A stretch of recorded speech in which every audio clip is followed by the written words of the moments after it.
Hey everybody, welcome back to History with Mrs. Lee. Today we're talking about the Boston Tea Party of 1773, often known as an act of civil disobedience.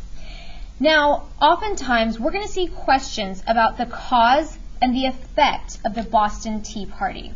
So let's go ahead and let's start with the cause of the Boston Tea Party. We know that there were many laws that Parliament had passed that colonists felt were an infringement of their rights. Specifically, this time we're looking at the Tea Act. And in the Tea Act, Parliament said that colonists were going to have to buy all of their tea from the British East India Company. You could no longer smuggle in goods from other countries. You could not get tea from other countries. You could not make it yourself. You were going to have to buy your tea from England. Okay? Now, this is going to enrage many people, and we saw that in several port cities like Philadelphia and New York City, colonists would often protest by standing at the docks and telling the boats they couldn't park there, and so they needed to set on sail back to England. But 3 boats managed to make it to Boston in 1773 in December, and the Royal Governor of Massachusetts says that the boxes of tea must be unloaded for sale. This is going to make the Sons of Liberty and other Bostonians very upset. Remember, the Sons of Liberty, their leader is Sam Adams. So the Sons of Liberty organize a little tea party, a little protest. And so on December 16, 1773, many men dressed up as Native Americans, and they boarded these ships at midnight. There they decided to throw over 300 chests of tea into the Boston harbor. Now, England and the king are not very happy about this. They are going to, as an effect of the Boston Tea Party, they are going to pass the Coercive Acts. And the Coercive Acts means that we're forcing the colonists to do this.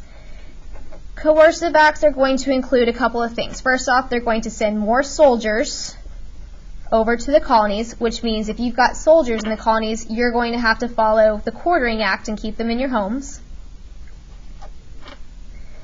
They're going to close the port of Boston until all of the tea is paid for. They are going to stop colonial governments from meeting unless they get special permission from the royal governors. And then they're going to say that British soldiers who are accused of a crime will have their trials held in England.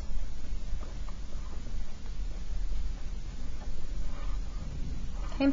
Now, the colonists think that this is ridiculous. They can't stand these coercive acts, and so they nicknamed the coercive acts the Intolerable Acts. Now, let's get back to this idea of civil disobedience. Most people are going to say that the Boston Tea Party is an act of civil disobedience. So if you ever see it on a test, you definitely pick it as civil disobedience.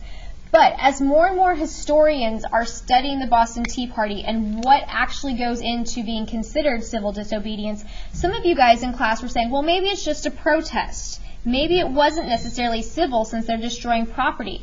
They're also, disguising their faces. Were they willing to go to jail and suffer the consequences for their action?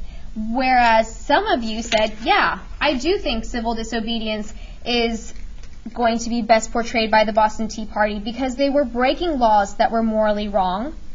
They were doing this in public, and they were being nonviolent. So we can see both sides of the issue. When you take your test, though, we're going to definitely ensure that Boston Tea Party is going to be listed as an example of civil disobedience. All right. Remember, I'm going to do a giveaway once I have reached 50 subscribers to my channel. My giveaway is going to include dropping your lowest daily grade and replacing it with a free 100. And I'm going to purchase a full-size candy bar plus a soda for the student who wins the giveaway. The only way the giveaway happens, though, is if I reach 50 subscribers. All right, I hope that you guys have a great weekend, and I'll see you next week to finish up with the causes of the American Revolution.